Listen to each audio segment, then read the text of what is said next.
last session, so we understood what is the difference between uh, what called basic research and applied research, and when that applied research is considered as action research, and so on, right? So let me continue. Uh, so in any case, whether you carry out basic research or applied research, in any case, so we expect the research to be innovative, right? What do you mean by innovative? The innovative research is the one which makes some improvement on existing. Because in the beginning, some one of you would say that one of you said that I have some known thing, and there must be some improvement on it, moving from uh, known to unknown. There are many things which are unknown to us, but there are certain things which are known to me. So from this known space to moving outside that, so that unknown becomes known thing. That's called a kind of it. If it makes sense, some improvements on that, then I say that it is innovative. Or else it should introduce something novel, something new, all right. So or else it should invent a new method of solving a problem, a new device. For example, when our senior teachers used to explain us on the board with piece of chalk and talk. But when they realize that only talking may not be so attractive, because the cinema theater attracts many children. Why not my lecture? Then they thought of using display, visual clues, visual tools to display and explain, right? Instead of writing the picture of a heart of a person to explain the functionality of art, why can't I display through a computer? Then they thought of display. So projector. And while working with the projector, every time we are supposed to go to the computer and touch the key to move on to the next slide. Then later on, we thought of why can't we have a product like this, which with I can control the slides movement remotely, right? So this is introducing a new device, or coming out with a new method of working on it. That's what is called innovative research. So it exploits successfully either the new idea or a old idea also. You take up a old idea which is not being exploited, which is not being explored well for an application, right? Think of doing it. That's also innovative research. Whatever you do, a research shall be innovative if it creates a new dimension of performance. Most of the times, when I ask the question to newcomers for PhD seekers, why do you want to do PhD? Then most of the times, everybody says that I want to contribute something to the society. Oh my God. Then I tell them, don't concentrate on contributing something to the society now. At least see that your PhD contributes to your performance, right? I mean, I expect the PhD graduate to think of something which contributes to his personality, its personality development, adding up a new dimension of your performance, right? If you are a teacher planning for PhD, your PhD should be in such a manner that after completion of PhD, you continue to be a teacher, and the authority with which you teach, the authority with which you guide your students, the passion with which you read materials, the ability to understand reading through the material. If you compare that with the earlier to PhD, then there will be a significant difference. I mean, the way in which you used to teach earlier, the way in which you are now teaching after PhD, there must be a significant difference. The authority with which, right? The passion with which you guide your students should be different when compared to your previous performance. Then I say that PhD has brought in certain changes, some changes in your dimension of performance. If your PhD adds up some new dimension to your personality, then I say that you have really done wonderful PhD for improvement. Then that research is innovative. After PhD, you really become a researcher. During PhD, you are not a researcher, you are a student of PhD. Right? You are a student of PhD. During student of PhD, you have to pick up good how to carry out good research, right? Because you are trained, you are under training, you are under supervision. Your teacher is to conduct classes for you. Your teacher is to guide you. Your teacher is to inculcate a method of researching and inculcate that. And then once you complete your PhD, you will have a new dimension to your performance because it is innovative. And now start working like a researcher. Then think of contributing to the society. If you prepare another student, that's a contribution to the society, right? That's good. Look, all in all, research is innovative because of these points, and it is expected to be contributory. Then I say it is a real contributory research. Then why should we, the teacher, do research? Then my opinion, I'm sure that you would second my opinion that we, the teachers, are responsible for creating tomorrow. We are for the next generation. We are responsible for next citizens, for everything. We cannot end up saying that today this society is like this. Every day in the newspaper, if you see, most of the headlines of the newspaper are related to some unlawless, right? Not acceptable, criminal, crimes, whatnot, everything. No affection in the society. Because of most of the times we end up saying that it is because of politicians. Look, never say that. Because the teaching profession is the one which creates all other professions, including a politician, right? So we created politicians. If not we that directly myself, computer science teacher, but some teachers have created them, right? It is a mistake of the teacher, not the politician. Mistake of the mother. Mother is basically a teacher first. Look, it is our responsibility to build up tomorrow, and we have to motivate our students. We have to create a fire in the minds of young people. And look at, I must rise up to that level of delivery. I must rise up to the level of teaching my student in such a manner that even the dullest brain in my classroom should be vibrant, should not sit idle, to rise up to that level of personality in teaching. Because dear friends, look today, my question, my students, most of our students would end up answering, questioning us that why should we attend your lecture? What do we get out of attending your lecture? Because the same content is available on the Google, where an eminent scholar from other universities are delivering. Then I let me listen to those video lectures instead of listening to you. My students definitely ask such questions. If student asks that questions, don't get angry. It is a really a good question for you to improve further and to make yourself a unique teacher. Top, on the topic of your interest, you have to get into what called research. Research doesn't mean that a mathematics teacher has to take a problem in mathematics. You do psychological analysis of students, right? You do classroom teaching, right? Research on how to conduct better class for my students, understand the student, learn about them, and change your attitude, change your modality of teaching, right? Evaluation. This is also a research, right? Ultimately, you have to attract your students so that you can train them better, so that they will be a better citizens tomorrow. That's our responsibility. If a doctor commits a mistake, it's not a mistake, because if doctor commits a mistake, one body will die, one person will die, that gets buried one beat, one feet beneath the earth. If lawyer commits a mistake, it's not a mistake at all. One body will be hung 1 feet above the earth. Doctors 1 feet below the earth. Lawyer one feet above the earth. If engineer commits a mistake, one building may collapse. 100 people may go die, right? But on the other hand, if a teacher commits a mistake, it is not a mistake for the current generation. It spoils the entire next generation.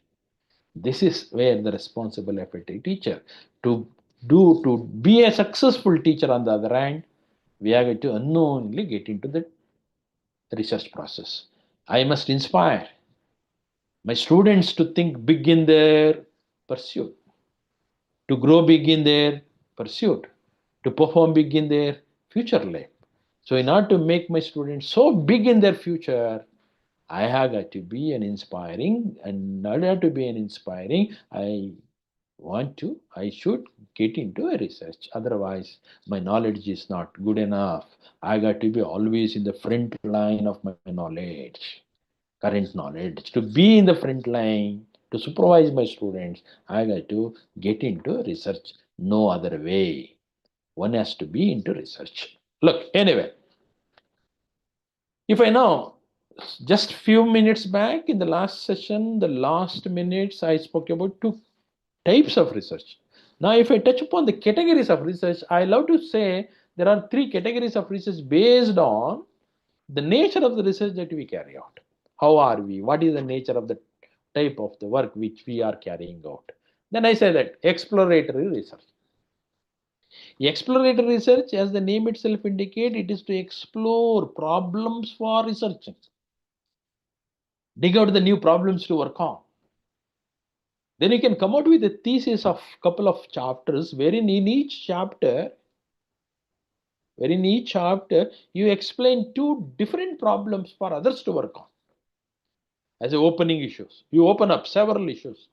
In fact, if you have come from mathematics background, otherwise you go and meet with a mathematician, and most of the mathematicians even today end up saying that, look, Ramanujan had given us many problems to work on.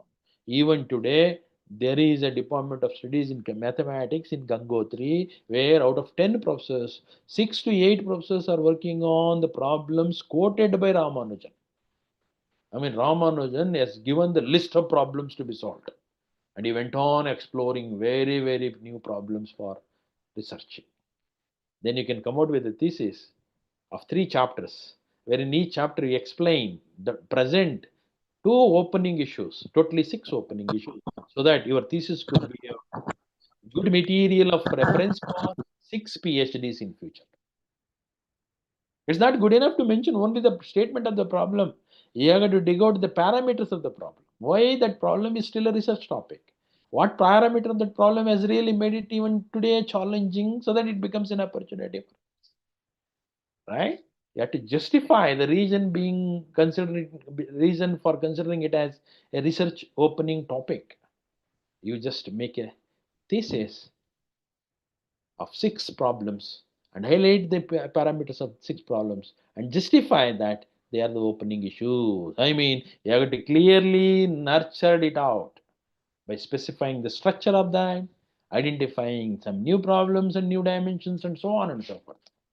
And once this exploratory research is done, I mean, you have a list of problems to be solved. Most of them don't have answers for that.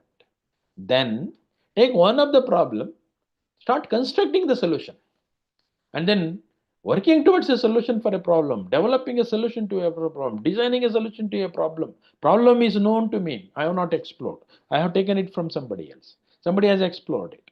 Now I am working for the solution to the problem. Then I call it as a constructive research. Look at the nature of research I am doing. The first one is creating new, exploring, right? Coming out with many issues. That's called exploratory. And then constructive research is to take up a known problem. All parameters of the problem are known to me, and then I just design a solution to it and develop a solution to that. Once solution is known, yes, what do I do with the solution? Then I have to take it to the market, take it to the practical, take it to the field. See that you made it practically viable. Then I say that study the feasibility of a solution in practicality. That's called empirical research. So empirical research is the one which takes up a known solution of a problem to a practicality. Developing only solution for a problem is called constructive, and exploring a new problem is what is called exploratory. Most of the times, what do? We take up something which is left out from our research, senior researcher, and then continue. And by the time we complete our research, we just think of future scope for others. We go for exploratory. Either you can do exploratory alone, or you can do constructive alone, or you can do empirical alone, or you can take any two of them, or all the three of them. Dr. C.V. Raman, the great Indian scientist who could bag the first Nobel Prize for Science amongst non-whitists, right? February 26, 28th, we are celebrating as a National Day, right? In the name of C.V. Raman, sir. What did he do? While he was passing through a specific ocean, you could see the rays of the sun falling on the ocean surface of the ocean, getting reflected in multicolors. Then he realized that because that sun rays has multiple colors, it has got a different spectrum of colors. What happens if it is a monocolor, single color light ray? Then he explored a problem. Then he came to the laboratory, constructed the solution, and then finally practically demonstrated that. This is what is called Raman spectrum, we call it as. And he could grab the Nobel Prize for it because he has done all the three. That doesn't mean that you have to do all the three, and one is good enough or two is fine, and so on. And most of the times we end up saying that national institute like IITs, IISc Bangalore, the research being carried out in such institutes of national repute are of great research, and research in Western universities are great, but not in Indian universities like Mysore, Gulbarga, etc. Why? The reason is we expect our students to work on solutions and then forget, or practically show and forget, right? Or exploratory and forget. But in Western universities and Indian Institute of Science and IITs and all, what they do is they try to plug up the research topic with the industry.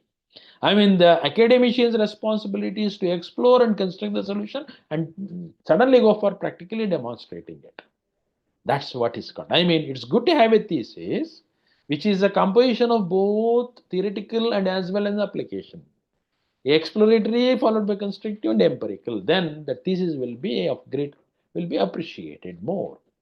So these are the basic three categories of research based on the nature of the work that you take up.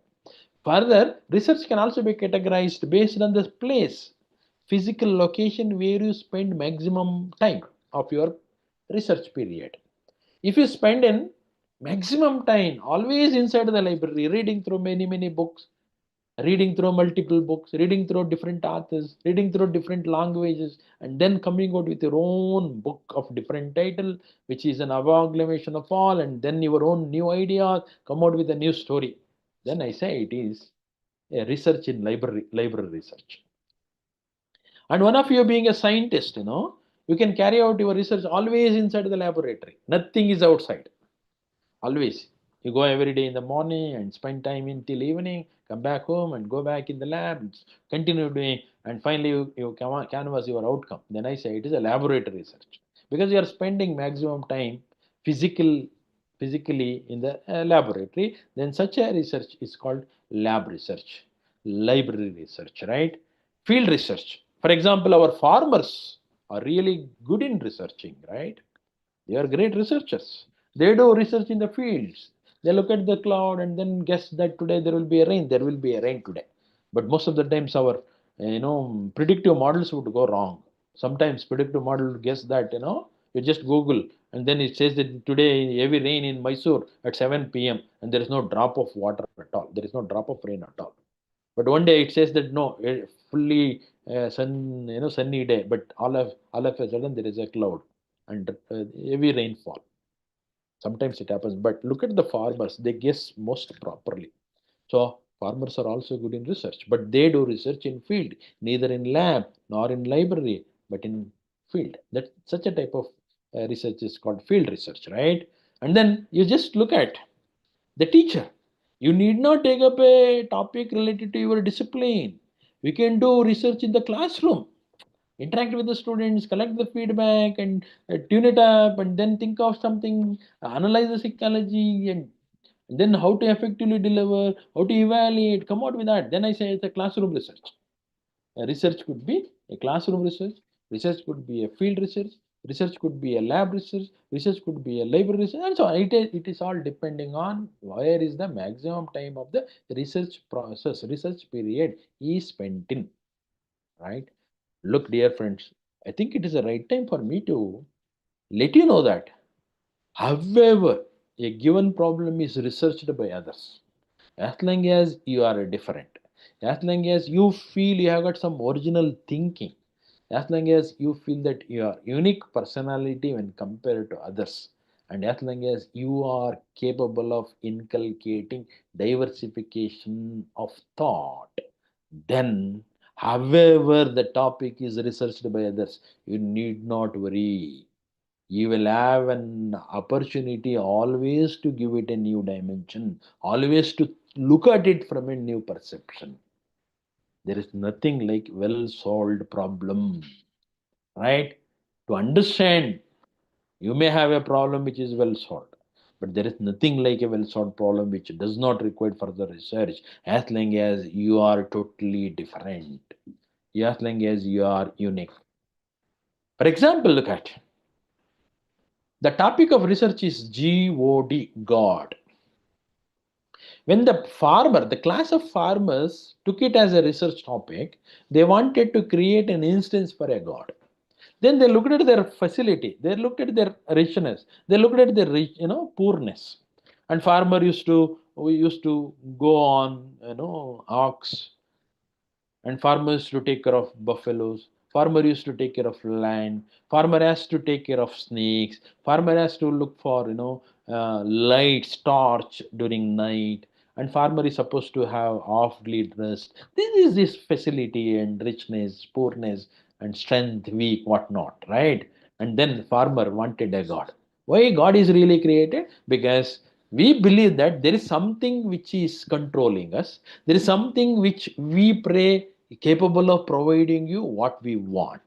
If I want torch, because daytime is fine because of sun rays.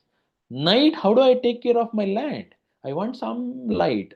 Oh, then I want moon. Though my God should be able to give me the light. Oh, I am badly in need of water to go with my cultivation. Then God should be capable of providing me the water. Then look, they thought of Shiva, Lord Shiva, where Ganga is in his head, the moon is also in his head, and when I get into the land, what are really scaring me are the snakes. Then God should have a snake so that he can control the snakes, not to disturb me a lot, right? And then he thought of giving him a dress code, then halfly dress code, because my richness is only half dress code, not like a doctor, not like a professor. Then he could not imagine the God Lord Shiva with a full dress, because it is his limitations, right? Farmer had a limitation of imagining the dress not beyond half dress. Then Shiva was given the half dress, and then farmer always lives with mud. Then Shiva should also lives in mud, so Shiva color becomes mud, right? And farmer used to work with several tools, physically holding and physically in touch with them. And then Shiva should have such a tool called thought of Trishula, and he wanted God to move from a place to place. There must be a vehicle. There is nothing like a vehicle of Toyota vehicle today, right? There was nothing like today's vehicle like Toyota. So then he thought of why not oxes, right? Has become a vehicle, and so on. Then he could picturize what is called Lord Shiva. Lord Shiva is an outcome of the exploratory research problem called God, and went on constructing a solution for the God visualization. And then they practically demonstrated by making a statue of Lord Shiva. Shiva is rich in water, Shiva is rich in light, moon, holding moon, Shiva rich in taking care of snake.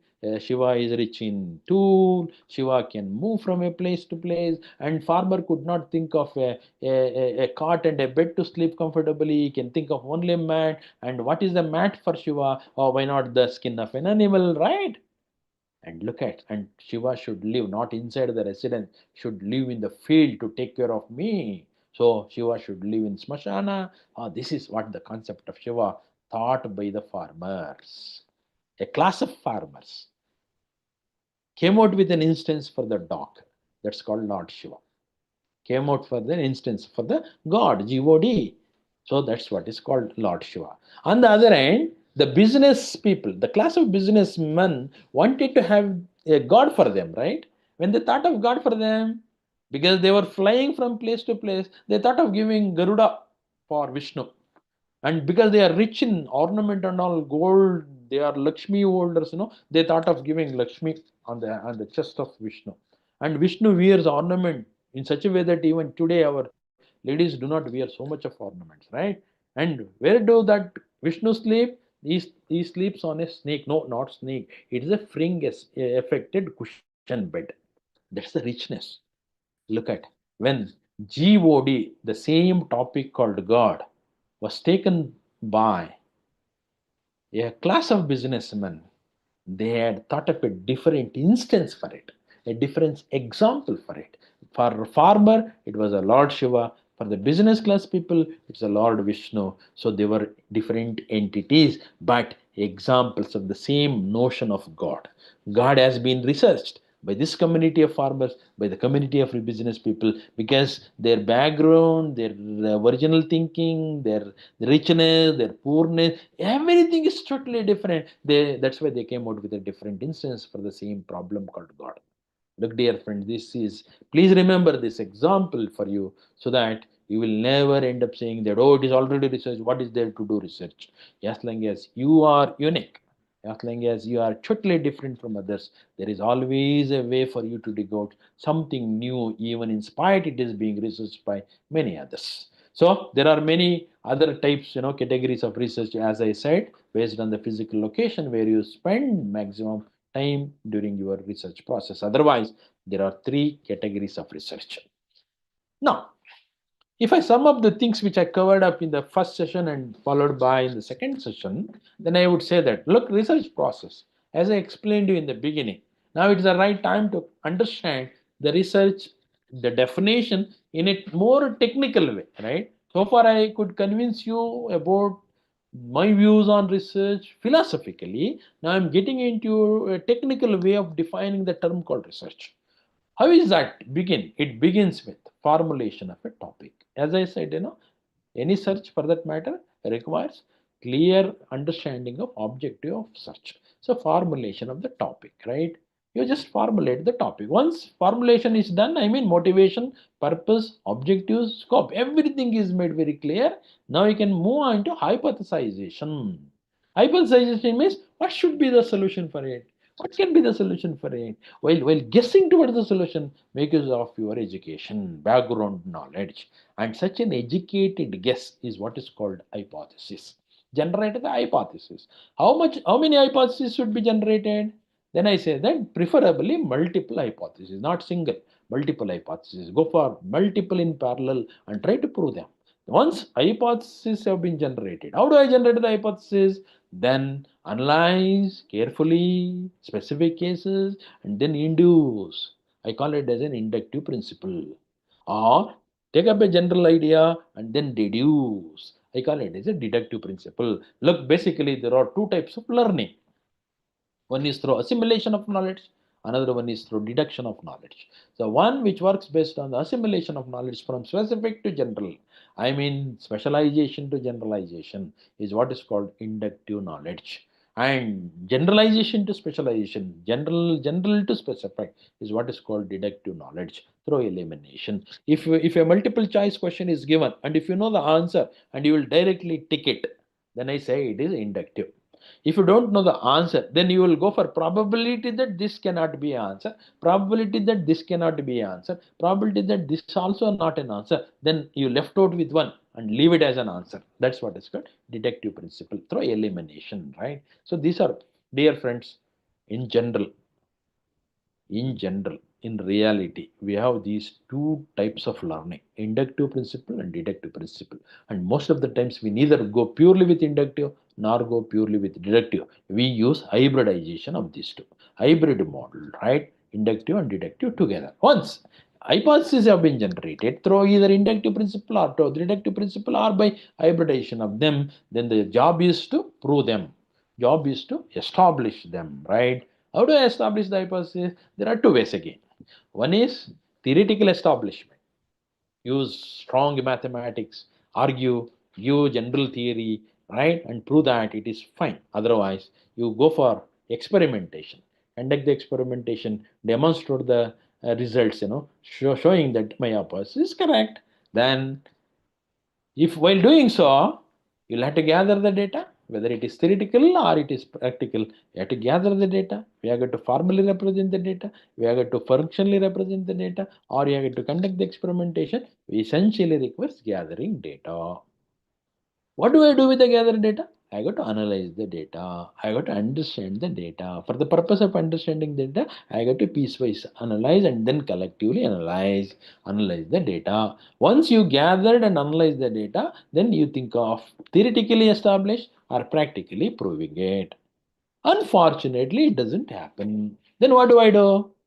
Then I got to understand that probably it is because of lack of data, or it is because of lack of analysis of data. I must not have analyzed it in a proper way, or I must not have gathered the required data. Then I go back to gathering of data. Look, when I failed in establishing a hypothesis, once gathering and analysis is done, then I go for regathering. Let me underline re here. It is regathering of data, reanalysis of data, re-establishment of hypothesis. Go back, regathering, reanalyze, establish. If not, go back. Now, after doing it in a loop, please understand, here is a loop, gathering of data, analysis of data, and establishment of hypothesis. Not possible, go back, regather, reanalyze, regather, reanalyze, regather, reanalyze. In spite of many, then you become successful in it, fine, walk out of it. You could prove it. Otherwise, see whether the data gathering is done exhaustively. Oh, once after some time you find that the gathering of data is exhaustively done, no more further gathering of data, everything is gathered, no question of regathering, no question of reanalysis. I have done analytics of data in all possible ways, no other way is left out. Unfortunate.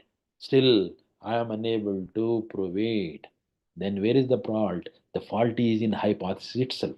Go back to generate the hypothesis, regenerate the hypothesis. Let me underline now, regenerate. Inductive or deductive. Come back, gather, analyze, establish, regather, reanalyze, establish. If not, go re-hypothesize. Look at here, dear friend, there is one smaller lobe within establishment of hypothesis, repetition.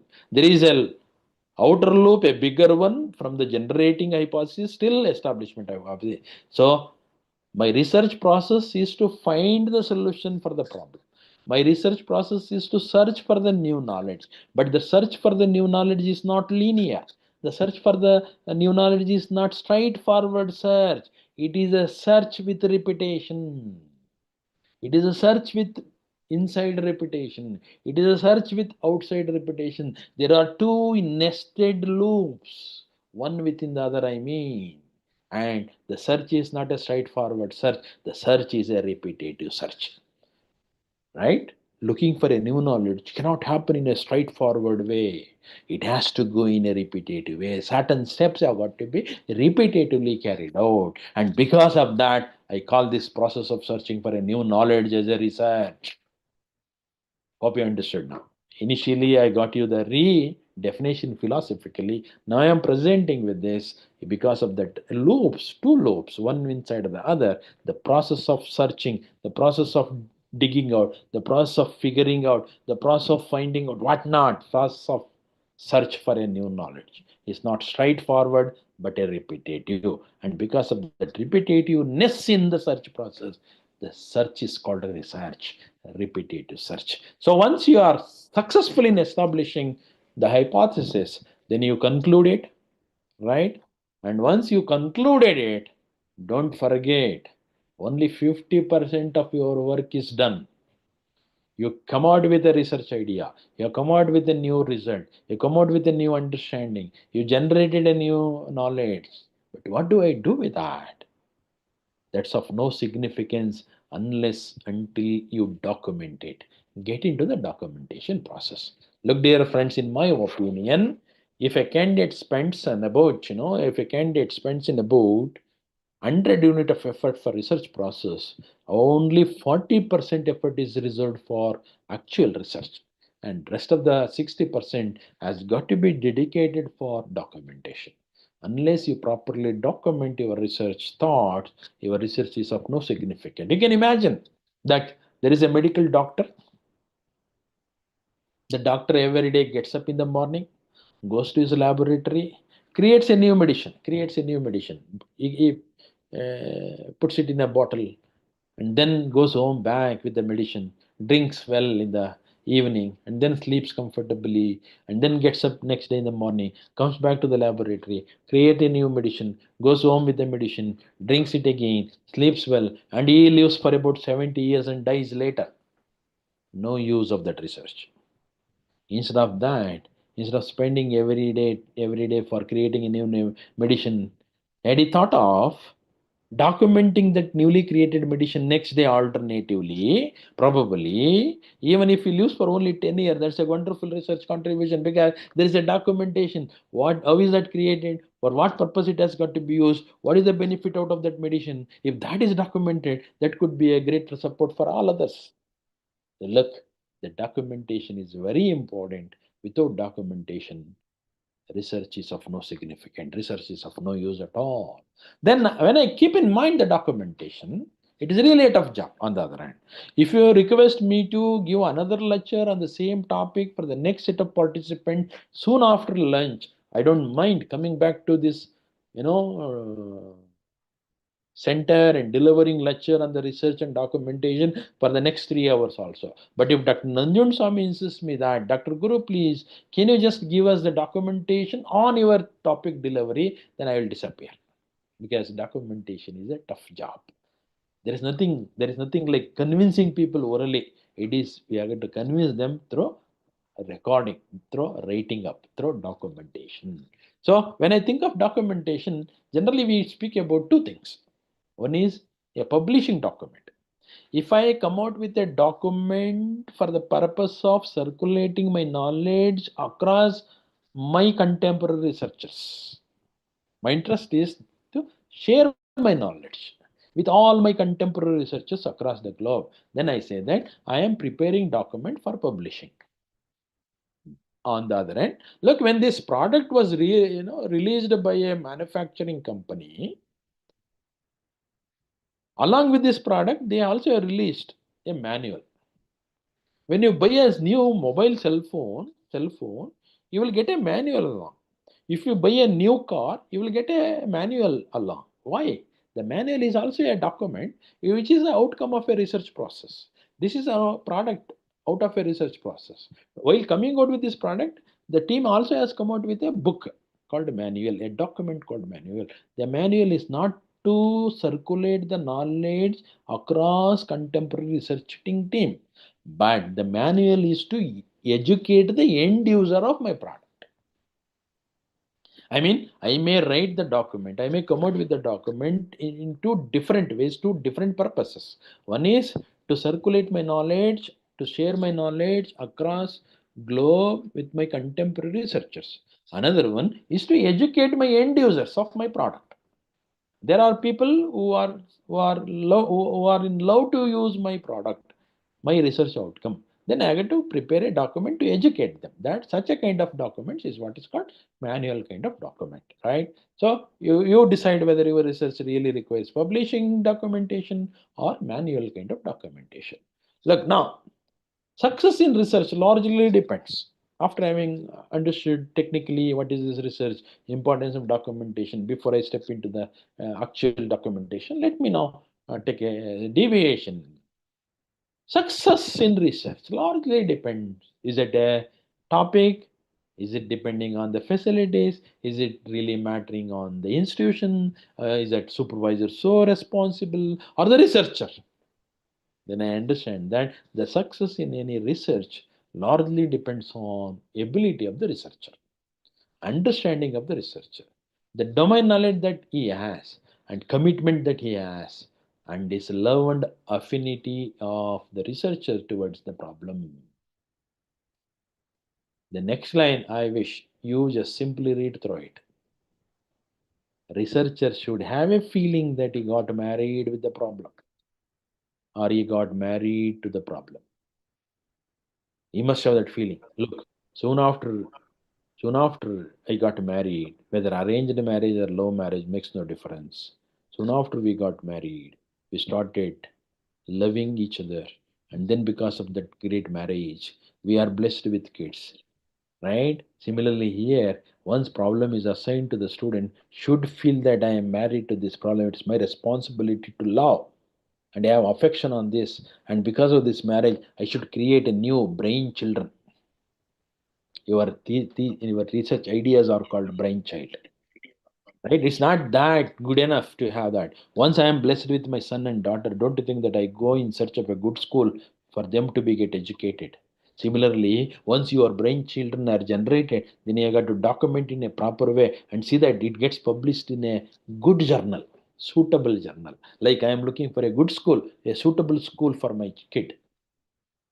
And not only that, I got to canvas that is my son is known for this. His strength is that. Similarly, I got to canvas your work and see that others will appreciate your work like others. You expect others to appreciate your children, right? Son or a daughter.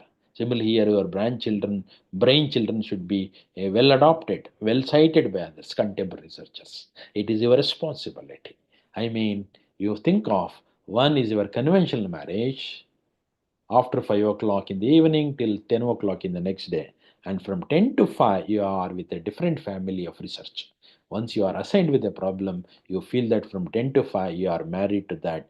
Because of that marriage, one day you must have brain children, and because of brain children, you got to canvas them, push them into good journals, publish them in good journal, circulate across, and then because of that, you receive rewards. That is what is the feeling. That's what is the personality of a great researcher. You must have that feeling. Otherwise, no chance to become a rewarded scientist, right? Okay? And now you may have a question then. That if that is the case, if everything depends on only research scholar, what is the role of supervisor? What is the role of supervisor? Then I say that supervisor is like a parent.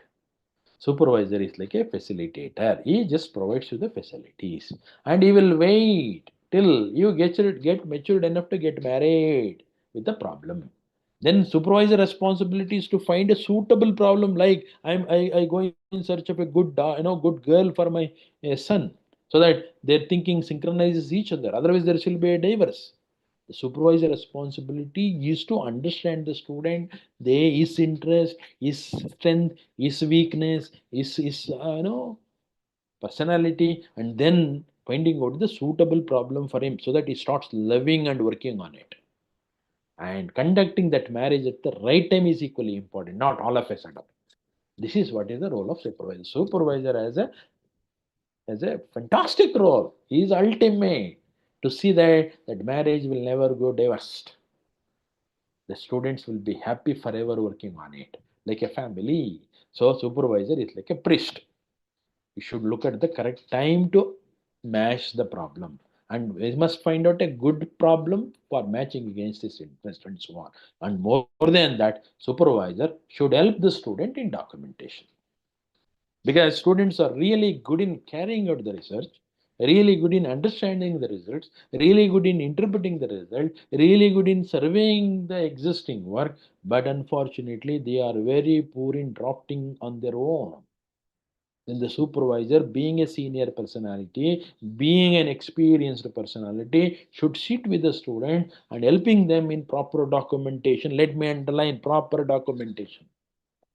What is a proper documentation? The proper documentation is the one which conveys your idea of X to others as X only, nothing like plus epsilon, nothing like minus epsilon. The plus epsilon, something additionally present other than X, which mislead the readers. You want to communicate X through documentation. Once the reader reads it, only X should be conveyed exactly. Nothing extra noise. That extra is a misleading information. And not only that, X should be conveyed as X. Nothing is missing. No minus epsilon also. Look, if it is minus epsilon, is a missing information. If it is a plus epsilon, is a misleading information. X should be conveyed as X only. Then I say the documentation is a Paka documentation. I want to convey my idea X to others. Then I want to convey something in my mind. I go on drawing the picture on the board, requesting all of you to look at it and then guess what it is. You guessed that it is an elephant, but I just thought of writing Ganesha on the board. While writing Ganesha on the board, That my writing should be in such a way that you should guess that I'm writing Ganesha the Lord only, not the elephant. That is supposed to be the documentation. Look, finding out or coming out with such a pakka documentation, conveying X as X only, is really a tough part of a research process. Look, basically, there are the following five types of documents we generally speak in research process. One is proposal, should convey the plans of actions, abstract, a list of accomplishments, synopsis, an extended abstract, and then research papers for publication is for transformation of knowledge, and then finally report or a thesis, a detailed container, I would say. The proposal, as you mentioned, as the name itself indicates, a boy proposes a girl, we'd say that. Or the parents of the boy go to the residence of the girl and proposes that we want your daughter to be married for my son because my son is so good. My son earns so much of money. My son qualifies this. My son is so and so. Don't you think that presents? Yes. Why? What is your aim? What do you want to do? Why you should do it? All should be conveyed. The document which conveys these plans of action along with your strength and weakness is what is called a proposal. Then you have done some work. Then you have to present not fully that work, but a gist of that work, only in the form of few lines. And such a compressed way of presenting your accomplishments is what is called abstract. In abstract, you say what did you, and so on. But if you also explain why and how, then that extended abstract becomes a synopsis. Generally, the proposal and synopsis are interchangeably used in our regular universities environment. Sometimes I say that I submit the synopsis in the beginning of the research. No, strictly speaking, the document that you submit in the beginning of your research is not the synopsis. It is a proposal. I propose this research to be carried out. Right? Permit me for my PhD. Synopsis is after then. This is what I have done. Right? And so on. In between, because you generate some new ideas and you come out with a hypothesis and then establishment of that, etc., and that all has got to be transformed for others. That knowledge has got to be circulated. Then you go with this research paper. And once your research is fully done, all objectives are met out, then you go for a detailed container. Let me underline detailed container. Container means something it contains, but in detail. Both wrong, both negative and positive aspects of your research work. Because you are the creator, you are the good judge. You are the good judge on your work. You have got to justify both negative and positive aspect of your work. Don't hesitate putting even negative because it could be negative for you. It is a lesson for others not to think in the same direction. Look, dear friends, for PhD there may be a failure, but for research, no failure. Even failure is a knowledge for the next research. But in thesis, for PhD thesis, we say there is a failure because you are committed to do something. If you are unable to do that, then I say that you are failed. For thesis, PhD, there could be a failure. But for research, there is nothing like a failure. When you talk about research, go for a detailed container, canvas positively, and also mention about negative aspects of your research. When to use your research outcome, when not to use your research outcome, why? That could be a greater lesson for others, right? That's what I call it. I mean, if somebody reads your thesis,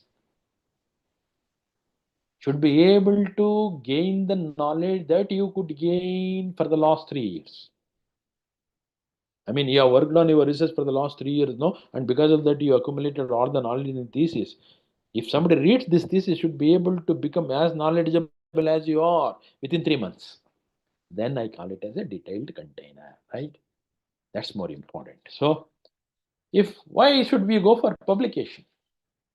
Because generally we say that a publication is a measure of research, is a way to measure success of research, both quantitatively and as well qualitatively, right? Publication is a kind of a metric to measure the success of research, how successful your research is, right? If you go for number of publications, then quantitatively you have done a good amount of research. Not necessarily qualitatively you have done a good amount of research. More the number of publications, quantity wise you have done a good work. Less number of publication doesn't mean that quality is small. Even one publication is good enough to canvas that you have done a quality work. Where you have got to, where you got it published? Who are the editorial members? Who reviewed your article, right? Who recommended your publications? Who recommended your article to be published in such a journal? Right? What is the scope of the journal? How does your work fit into it? It all decides the quality of your work. I mean, the journal and the editorial board and the review process and the reviewers involved in all decide the quality of your work. And number of papers that you publish decide the quantity of your work. In any case, publication is a method of measuring the research outcome. So there are basically two types. One is a conference type of publications, another one is a journal type of publications, right? Conference proceedings are the one where you are permitted to make a presentation and then share your thinking and so on. And different in conferences, we see different levels of conferences. One is a lowest level of conference where you today communicate the paper, tomorrow you get the message with an invitation that your paper is accepted for presentation, come and make a presentation, no review, nothing. The interest of such people is to provide you the common platform for researchers to come from different places to gather together and exchange the thoughts. Right? That's all. The second type of conference is the conference where you communicate the paper. They take about 1 month. They really review the paper and they, but not critical. They send you the review questions to you and they request you to come and make a presentation. While presenting, see that you answer these questions.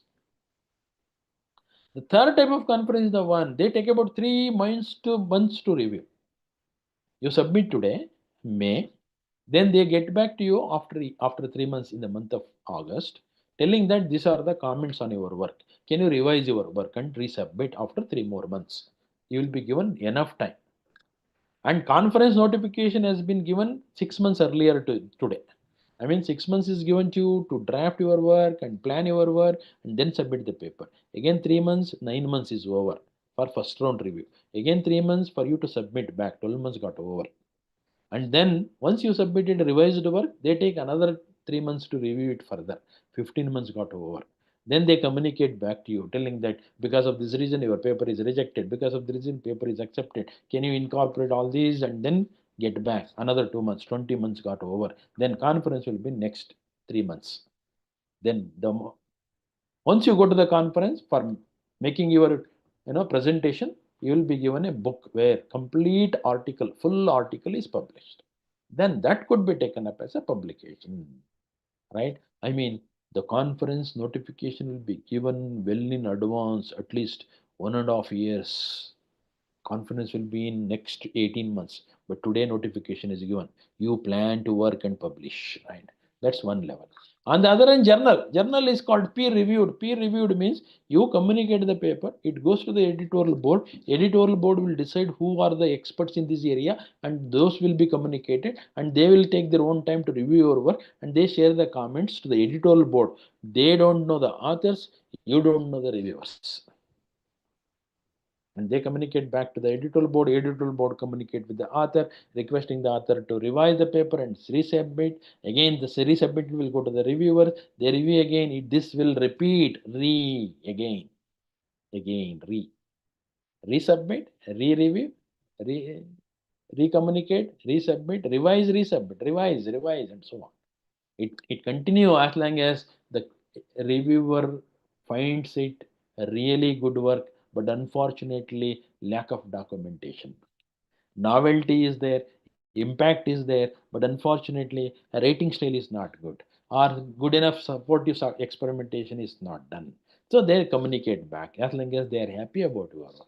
The moment they become extremely happy, they may finally say that paper is accepted for publication. If in spite of it they are unhappy about your recommunication, then they say that unfortunate that in spite of so many scope for you to revise your paper, your revised version has not reached up to our level of expectation. Reject the paper. Like that, only difference between the final level of conference called index and conference, and the journal paper is that the conference is with the time bound, whereas journal publication is not with the time bound. Again, under journal, there are two types. One is a letter type of journals, one is a transaction type of journals. Letter type of journals concentrate on single idea, exploitation of idea, and what is the impact of it. Whereas transaction type of journals take up a full model, complete system with all applications and so on. There are two levels, but any level of publication is good, either in conference, peer reviewed and indexed, or journals of letter type or of transaction type. All of them can be considered as publication. Even conference proceedings can be taken up as publication, provided that conference is a peer reviewed conference, and in the proceedings you will have a full length article, not only the abstract of your article. It's not a 7 year, it is the complete proceedings of the conference. Then you can take it as a publication. What are the characteristics of a publication a reviewer generally looks at? Then I have 7 points for you. These are the 7 points generally we look at when we are reviewing the papers for acceptance. One is novelty. Novelty is something is yours, nothing is borrowed from others. Something which you created on your own because of your idea. That's called novelty, new thing. The equally important is impact. If your work is published, what is its impact on others? Not the impact factor of the journal I'm talking about. If your work is published in my journal, there are readers reviewing there are readers who review, who read your article. If they read your article, what is the impact on there? How much they get disturbed because of your work? If that is high, then the probability that your work will be accepted, if not now, in future, will be high. So novelty and impact, I have put them on either side, right? Novelty and impact. Next is relevance. How much is relevant your work for my journal? And next is equally important is how did you validate your work? Then reference to prior work and technical correctness and clarity in presentation, linguistic quality in the middle. Look, these are the 7 points, right? These are the 7 points which are generally looked at while accepting your paper for publication, right? These are the good characteristics of a good paper. Then when you talk about a paper, how is a paper? Paper should have many, a skeleton of a paper if a present, the paper should have a title. Title means if somebody reads the title of your paper, should be able to guess about. The moment you look at my title of my presentation, research and documentation, you could guess about, oh, this professor is speaking about research and all about, and finally documentation, right? The title should be in such a manner that if somebody looks at the title, should be able to guess what is the content of the paper. What is it all about? That doesn't mean that you can go for half a page title, lengthy title. No. Title should be as precise and as concise as possible. Should be precise and concise. The title should convey exactly what it is. Sometimes we call somebody as Ashoka by name Ashoka. But unfortunately, he is scares of going out of residence after 7 o'clock in the evening. He scares of. They call him as Ashoka because Ashoka was known for his dareness, right? No, it's a Chakravarti, but he is named as Ashoka, wrongly named, right? That should not be the title. Sometimes we call a Kariyaya, but he looks to be very red in color. Sometimes we call somebody as Kempaya, but he looks very black in color. That should not be the case. The title should match the content of your paper. Then abstract, as I already explained. And then you have some keywords for indexing your work for better retrieval today because of computers, library, and so on. Then your paper should have an introduction section where you present motivation, scope, objectives of study, literature review, whatnot, everything, right? And then your own model. Introduction, it's not yours. You carried from others. And then revised the versions. Looks beautiful. Proposed is yours, first time drafted.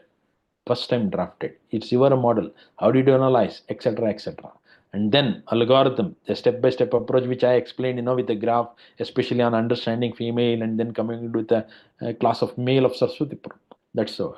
diagram, etc. present.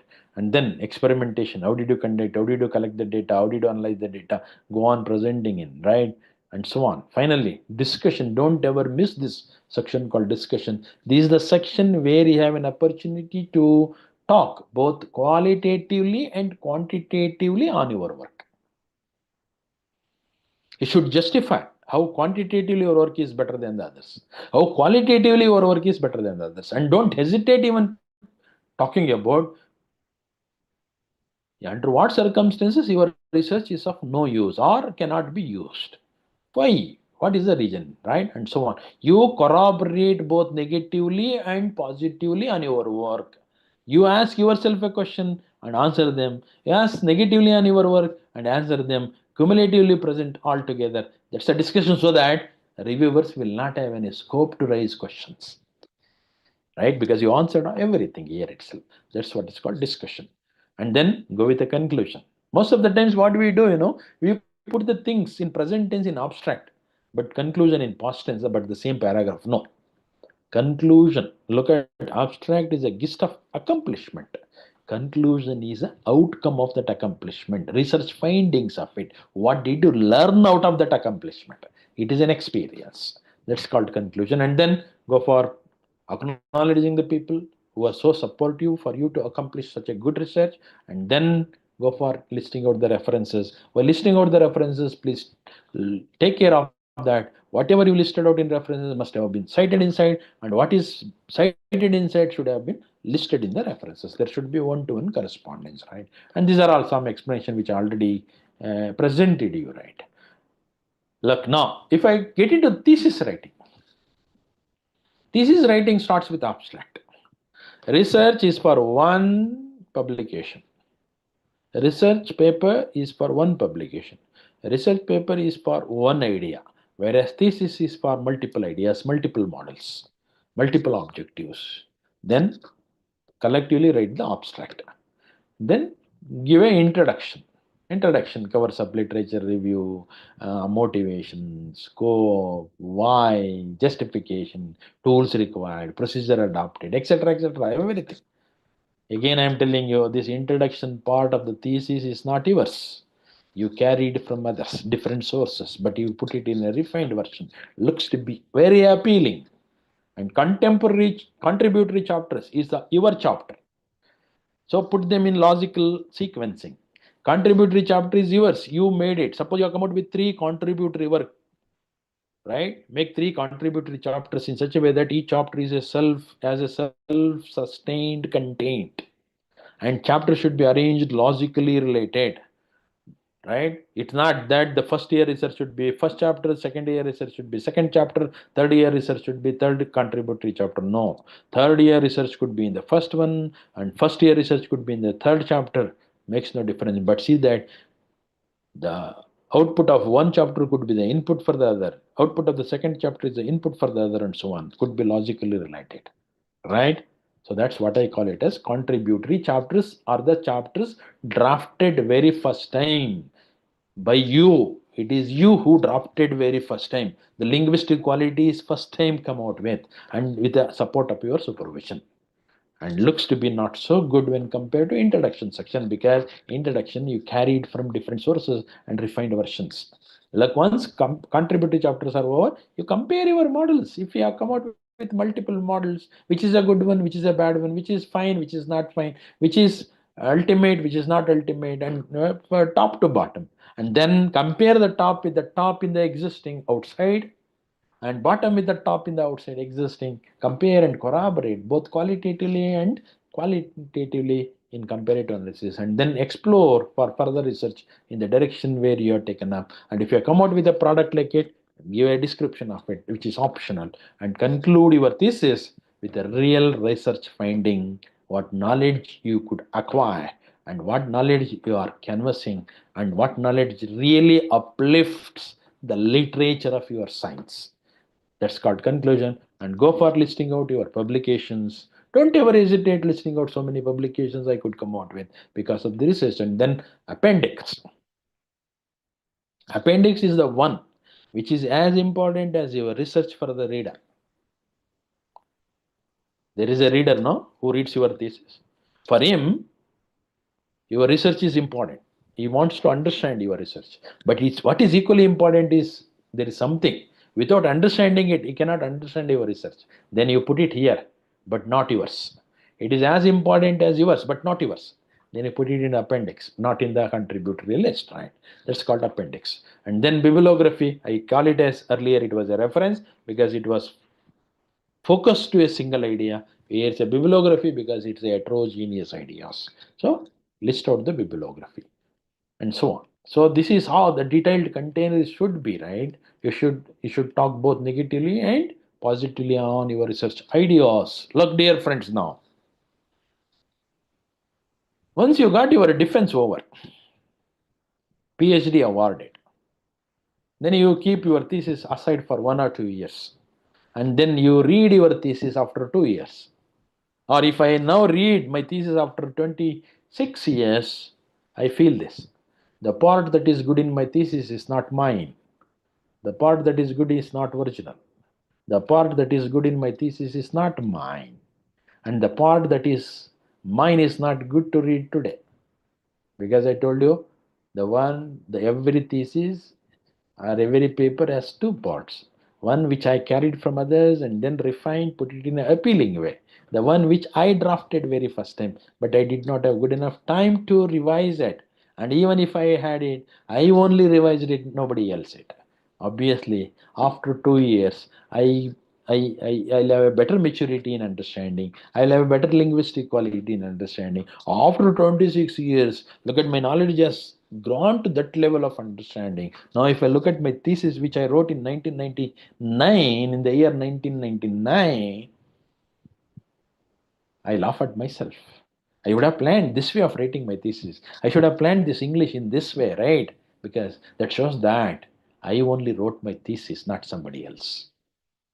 If I have that feeling that the part that is good is not original today, the part that is original is not good today, then I understand that my knowledge has come up like anything. I experienced it and I only wrote my thesis. Please keep it in mind. Though I say it is unfortunate, but you must feel this, right? Then only you understand that you wrote thesis for you, not somebody else. And look at here is a conversation between a editorial member called editor, chief editor, and an author.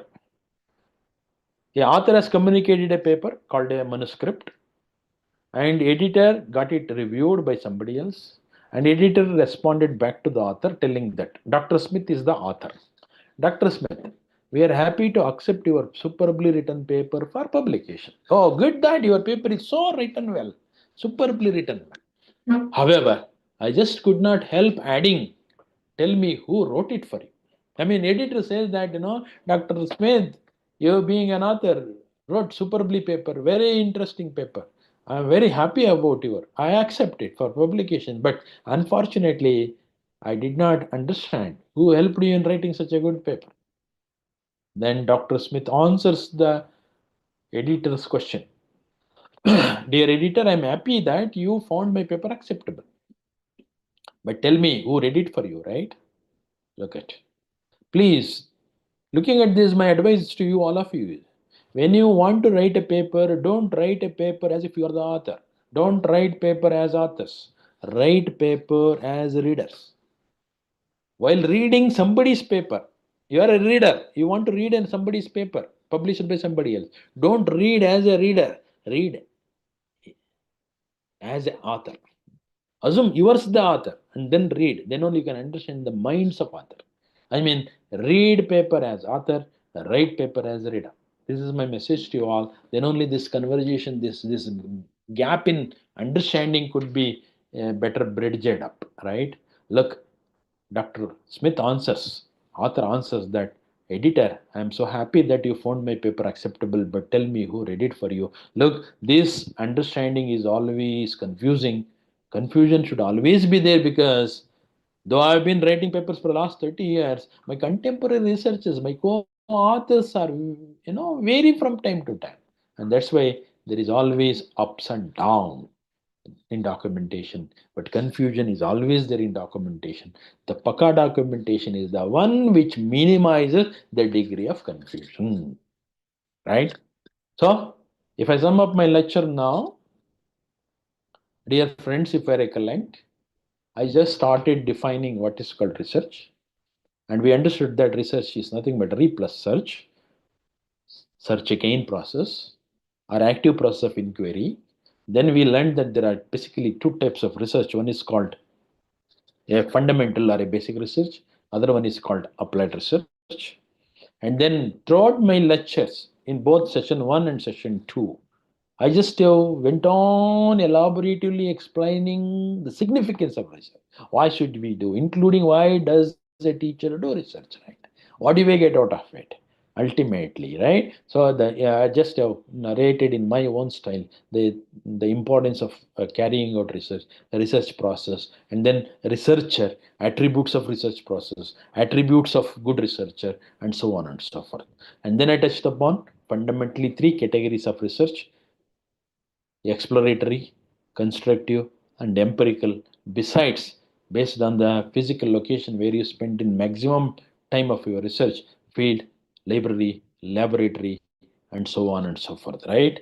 And then I also quoted an example of what God, different community of people, went on solving the problem called GOD, but came out with two different instances. Similarly, even if you take up a well solved problem, appears to be well solved problem, as long as you are different, you can come out with a new way of understanding it. And then finally, subsequently, I just convinced you, I am sure, that how technically the process of searching for a new knowledge is called research because of repetitive search, not a straightforward search. And then I highlighted the responsibilities, roles, and responsibilities of supervisor and also researchers in the process of research. And finally, in the last few slides and in the last 40 minutes, hopefully, I just have narrated the difficulty of documentation, different types of documentations, how is supposed to be the paper, how is supposed to be the thesis, etc., and so on, and what is the confusion in understanding. And documentation is a process of reducing the degree of confusion, right? This is what the documentation. And before I terminate my lecture, I have a poem for you people. Look at, in Kannada I say that ಸಂಯಮದಿಂದ ಕಲಿಕೆಯಲ್ಲಿ ತೊಡಗಿ ಶೋಭೆ ತರುವಂತಹ ಜ್ಞಾನಾರ್ಜನೆ ಗಳಿಸಿ ಧನಾತ್ಮಕವಾದ ಯೋಚನಾಲಹರಿಯಲ್ಲಿ ಸಮಾಜವು ನೆನಪಿಸಿಕೊಳ್ಳುವ ಆವಿಷ್ಕಾರ ಮಾಡುವಂಥದ್ದು ಸಂಶೋಧನೆ, right?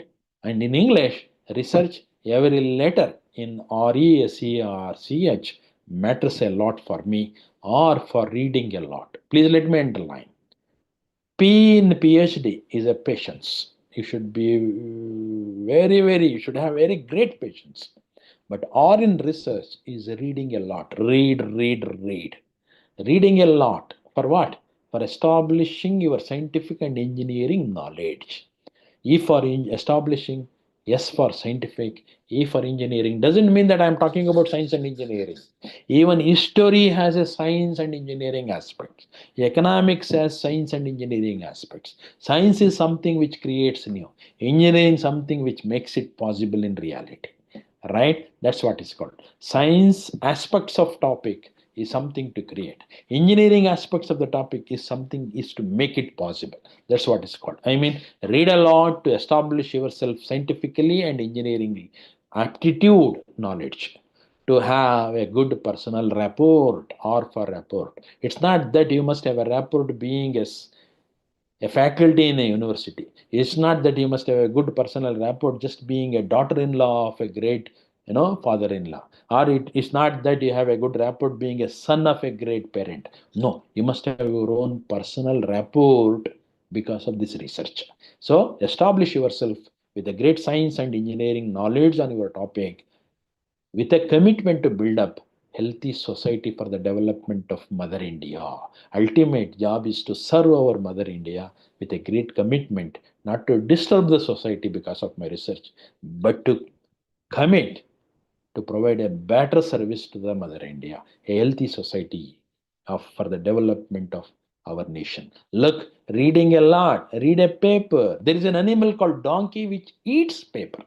Similarly, a research scholar should read paper. So there is no difference between research scholar and a donkey in the beginning.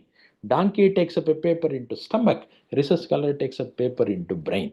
So it eats paper, he reads paper. That's all the difference. But both are known for hard working. Donkey is known for hard working. You should also be known for hard working in the beginning of your research. Then I don't want you to continue to be like a donkey only. The donkey like animal should become horse like animal to ride, to run faster, to reach the destination very fast, right? If not horse like animal to ride faster, at least a rabbit like attractive animal which is also known for running faster. So the donkey should become rabbit like beautiful animal, or rabbit like fast running animal, or horse like wonderful animal, right? So donkey should transformed into a horse. Once you get transformed to horse-like animal, you should not stop. You should run, acquire knowledge, catch hold of the area. It is your research area. It is your forest of knowledge. Once you are into your own forest, turn back like a king of the forest, lion-like animal. Lion, not for cruelty, I'm talking about. Lion is the king of the area, king of forest. You should be the king of your research area. If I am given an opportunity to talk hours together on the topic of my research interest, I don't mind talking why hours together, days together, continuously. You should rise up to that level of maturity. You should be the king of that area of research. I mean, donkey should get transformed to a lion-like animal, king-like animal, and such a process which converts a donkey into lion is what is called research. Research. Now I'm still look. I started with a definition of research. I'm now ending with still with a definition of research. Research cannot be defined in a single way. Research could be explored in multiple ways. Research is a process of converting a hard working person into a king like person in the future, and such a transformation process is what is called research. With this, let me just stop here with a great heartfelt thanks to all of you, and special thanks to this HRD, Human Research Development Council of University of Mysore, for having given me an invitation to spare my, to share my knowledge, especially on this philosophical term called research. Thank you, one and all. Thank you very much.